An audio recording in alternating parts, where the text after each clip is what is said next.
Titia Niehorster is a certified mediator and leadership coach. She posts stuff that's amazing, and people always reflect, and she gets some of the highest ratings I've ever seen whenever she posts anything on LinkedIn and beyond. In the 20 years or so of working in many different organizations, she's gained a ton of experience about team improvement and leadership. And that's what we wanted to bring here, because for a lot of teams all around the world, they're finding that they're broken down and people are leaving and they can't manage the bills and people are going off on their own. It doesn't have to happen like that. So what we're going to be doing is sharing with you through Titia the importance of a human element during social distancing and how that can have a knock-on effect on creating more success for you and your business. So with that as an introduction, she's our friend, she's your friend as well now. And as you can see there, it says Global Goodwill Ambassador, amongst many things, Titia Niehorster. Welcome to Fast Forward. You've been watching actually the show since it got started, and you've been following us from the Toilet Paper Diaries. What is your thoughts on how we're basically discovering this new world? Well, I think that it's right what you said. We need to realize that the whole world and the whole way of working life has changed for, well, basically the entire planet. You know, we're all facing the same crisis. We're all facing the same issues. So I think this series is just a wonderful initiative, you know, sharing this and teaching lessons and adding value for people to know how to deal with this. Entrepreneurs, teaching them how to continue their business. You know, so many people need to go online now, take their business online, you know, which can be a challenge for people. But it is the way to go now, you know, and so I think it's a wonderful initiative. You talk about leadership. Now, leadership is a huge subject. It's a favorite subject for many because it's become a buzz term, but most people get it wrong.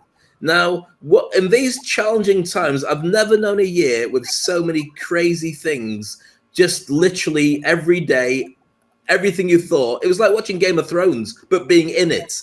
What should leadership really be all about? Well, I think it is very important that one of the key traits that leaders should have, especially in situations of crisis like the COVID-19 that we're facing now, is that they have traits such as a kind personality, you know, and that might sound a bit soft, but it is the first thing you need, you know, to people to trust you and to know that you care about them, to care how they are doing.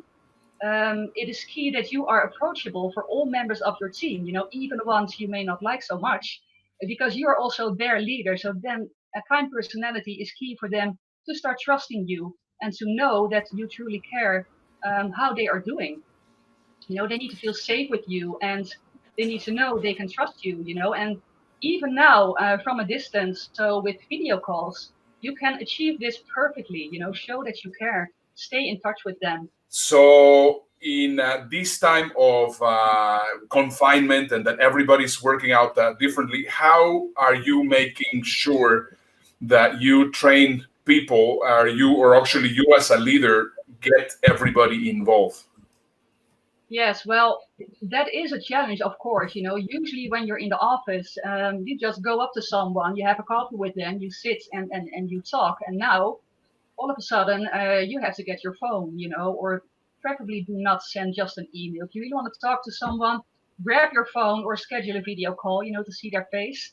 Make sure you keep that conversation alive because, you know, in a normal situation, in every team, you will find issues. You know, there are always people that may argue, people that do not work well together. You know, in all my 20 years of experience, I've never seen a perfect team yet.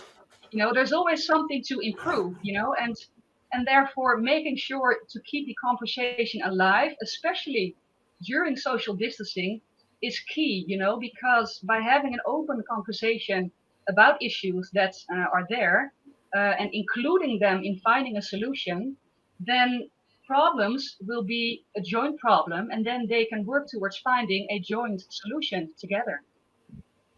But that's easier said than done. For many people, working like this on Zoom or whatever is a bit of a challenge.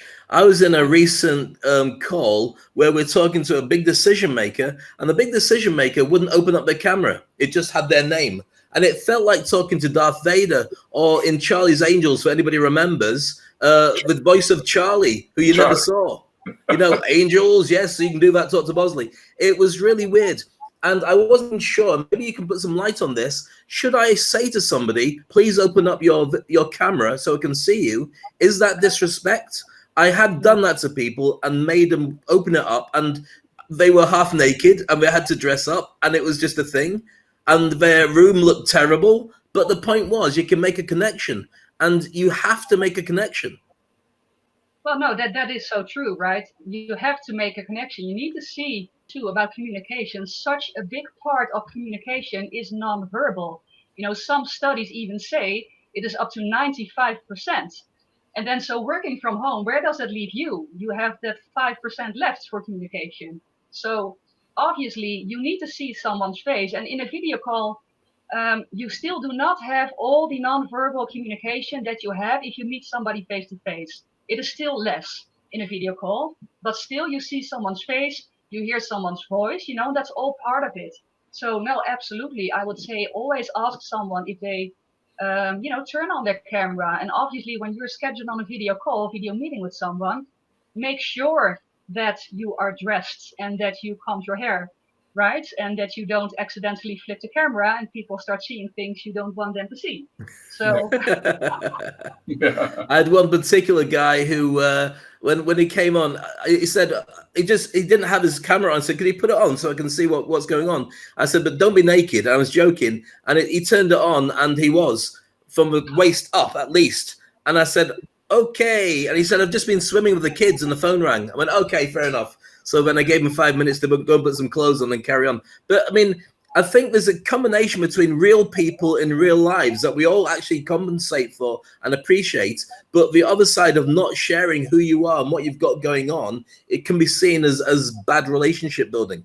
So with that, we look forward to talking to you more. And over to you, Titia. Working from home, everybody sitting from home, it can create distance. It creates distance, like literally. And that has a result into lesser involvement between team members, lesser involvement between colleagues. And then think about it. If you're starting a new job during lockdown, how does someone get to know their colleagues and their company culture and like the way they work? Because everyone is sitting from home, and how do you help that person? Because as Simon Sinek said in one of his famous speeches, everything you want, you can have like instantaneously, right? You order food, it's there within an hour. You order something on Amazon, it's there the next day. Except job satisfaction and building relationships, strength of relationship. There is just no app for that. Like building relationships takes time. And we're going to illustrate that with a video by Simon Sinek. Everything you want, you can have instantaneously. Everything you want, instant gratification, except job satisfaction and strength of relationships. There ain't no app for that. They are slow, meandering, uncomfortable, messy processes. And so I keep meeting these wonderful, fantastic, idealistic, hardworking, smart kids. They've just graduated school. They're in their entry-level job. I sit down with them and I go, how's it going? They go, I think I'm gonna quit. I'm like, why? They're like, I'm not making an impact. I'm like, you've been here 8 months. It's as if they're standing at the foot of a mountain and they have this abstract concept called impact that they want to have in the world, which is the summit. What they don't see is the mountain. I don't care if you go up the mountain quickly or slowly, but there's still a mountain.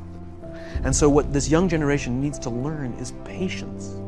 That some things that really, really matter, like love, or job fulfillment, joy, love of life, self-confidence, a skill set, any of these things, all of these things take time. Sometimes you can expedite pieces of it, but the overall journey is arduous and long and difficult. And if you don't ask for help and learn that skill set, you will fall off the mountain. Yeah, so this shows, and obviously like Simon Sinek in this video is relating to the millennial generation, right? But I think it really goes for everyone. Building relationships takes time, and if you want to make an impact with your job, that's going to take time too. And then how do you make an impact when you're social distancing, when you're working from home?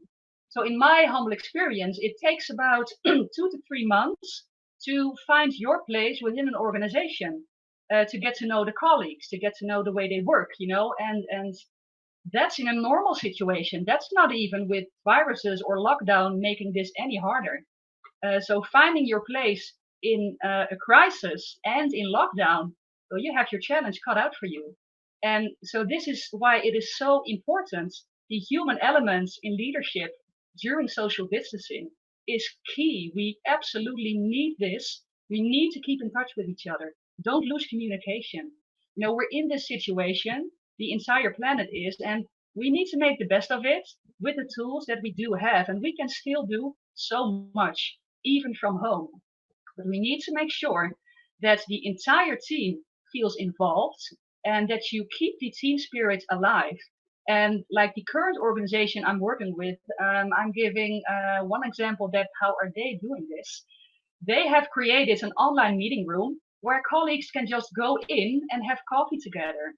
So instead of standing at the coffee machine at work, which is now of course impossible, they're joining in this meeting room and having their coffee together, but from home. And I think this is just such a wonderful way to stay in touch, have that chat with your colleagues. How are you doing? How is it for you? What are you experiencing? That is just key, and we need to show empathy because this is a crisis, whether some people are actually really scared, scared to go outside even. So the human elements, even though we are in social distancing, is now much more important than before. And for us as leaders, it is so important that we do not take that personally because it's not about us. That is that's actually like the biggest takeaway that I learned during my education as a mediator is that the behavior of people, it says something about them, never about you. And this is something so important to realize. So whenever people are showing a type of behavior, resistance, arguing, not working well together, we really need to find out what's going on. Why is that person reacting in that way? And it's not about you, so don't take it personally. And many people make that mistake. They do take it personally, but it's not about you, it's about them. And we actually need to help them to find the roots of that problem and that behavior. And as leaders, you need to have certain skills on how to deal with these kinds of situations. Like showing empathy is number one, in my opinion. Making sure you are approachable for people, that people feel comfortable enough to share their problems with you. So be approachable for your team. And whenever somebody starts sharing their story with you, their problems with you, be sure that you ask them open questions because that way it makes sure that they have to form the answer themselves, as opposed to yes, no questions where, well, you've already done that job. Also make sure you summarize, never assume that you understood it correctly. Make a summarize after the conversation to make sure that you understood what is really the cause of the problem. And if you didn't find the root of the problem yet, keep asking, keep peeling that layer. Let me give you an example that I also learned during many mediation sessions that I did. So whenever people are in conflict, they usually start slapping each other with these legal tricks. I'm going to hire a lawyer, he's going to hire a lawyer, and we'll see you in court. And then 2 years down the line, you have a big bill to pay, still no solution. So what you really need to do is talk to each other, talk to those people, and ask them what's really going on. And so many times I found that it's not the legal tricks that are the problem. It is something emotionally underlaying there that is the problem. And probably they're not mad about the legal tricks. What they're really mad about is that they haven't been invited to the neighborhood barbecue 3 years ago. That's when it all started. It's really often that it is something emotional, an underlying cause that is the root of the problem. And it's not the legal tricks at all. That's just an instrument they use because they're mad at each other. So as a leader, it is really important that you help your team members to have constructive discussions, and not destructive arguments. So that is really important. So you want to make sure that you give feedback in a way that helps, constructive feedback, and that you keep the conversation open. And as a leader, especially during crisis, I cannot emphasize that enough. You want to make sure that you make a positive impact, right? Because 1 year down the line, 2 years down the line, you as a leader are going to be remembered. What type of leader were you during the Corona crisis? Did you care about your people? Did you stay in touch with them? Did they feel safe with you? Were they able to share their story with you? You're going to be remembered for who you are. So make sure you think about the legacy you want to leave behind, and take these steps into consideration. So never lose the human touch, right? The human touch, that's number one, that's key. Set clear plans, and as a leader, always show integrity, and show a kind personality, and make sure you create a team spirit and address issues sooner rather than later. And also make sure you are the leader you wish you had. And I would end this presentation by asking you a question, giving you something to think about, especially during the Corona crisis. So if you want to be the leader you wish you had, what would you change? No, I think it's a phenomenal question. Well, I have already changed a number of different things. I mean, I started to realize all the important things that what used to be important for me right now, it's not really as important as it used to be. I mean, right now I understand that my family, I understand that just the minimal things are important. And the most important thing is to be able to help, to be able to serve, to be a servant leader. Yes. And not to be focusing on the me. I want to focus about me. I mean, I've never been like that, so I think that's why I've been able to see it a lot clearer. But for a number of people, that they were very inner focused, very selfish focused. That's what they have been doing. So that I think it's my question of what have I changed.